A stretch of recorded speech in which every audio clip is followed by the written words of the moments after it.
সরকারের যে কলকাঠি নাড়তেছে এই উপদেষ্টা আসিফ মাহমুদ, আর তার তত্ত্বাবধানেই এই নগর ভবন এখনও নিয়ন্ত্রিত।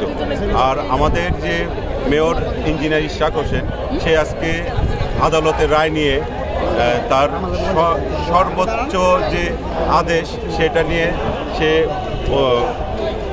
মানে আমাদের এই নগর ভবনের যে নগর পিতা হিসেবে অধিষ্ঠিত হয়েছে। কিন্তু সে আসিফ মাহমুদের যে টালবাহানা, এই কারণে সে অনেক কিছু পারতেছে না। কিন্তু আমরা যে আন্দোলন, আমাদের যে এই আন্দোলন, তাকে এই আমাদের এই চেয়ারে বসানোর জন্য এই আন্দোলন আমরা ধারাবাহিক রাখবো এবং আমরা দেখব এটা শেষ কোথায়।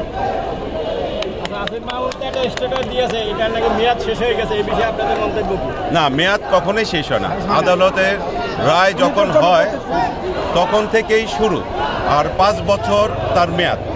আমাদের ইঞ্জিনিয়ার মেয়র ইশরাক হোসেনের যে মেয়াদ, এটা 5 বছর। যখন থেকে চেয়ারে বসবে তার 5 বছর পর্যন্ত সে চেয়ার থাকবে। শপথের গ্রহণের পর থেকে 5 বছরের জন্য মেয়াদ নির্বাচিত হবে। অবশ্যই, এখানে কোনো টালবাহানা নাই এবং কোনো জোট চুরি এখানে করা যাবে না। এবং আমরা যদি না দেয়, আমরা সর্বোচ্চভাবে আমরা চেষ্টা করব যে আসিফ মাহমুদের পদত্যাগ এবং আন্দোলন আরো গতিবেগ।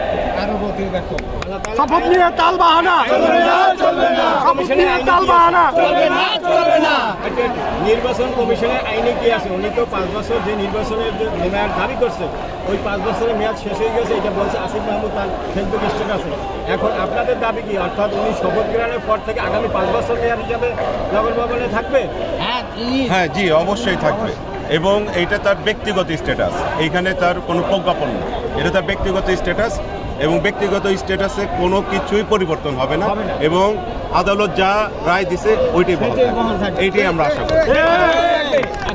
নির্বাচন কমিশনের আইনে কি আছে? আইনটা একটু বলেন তো। আইনে আছে আপনি গিয়ে যখন থেকে শপথ তার 5 বছর পর্যন্ত সে থাকবে, তার মেয়াদ পর্যন্ত থাকবে।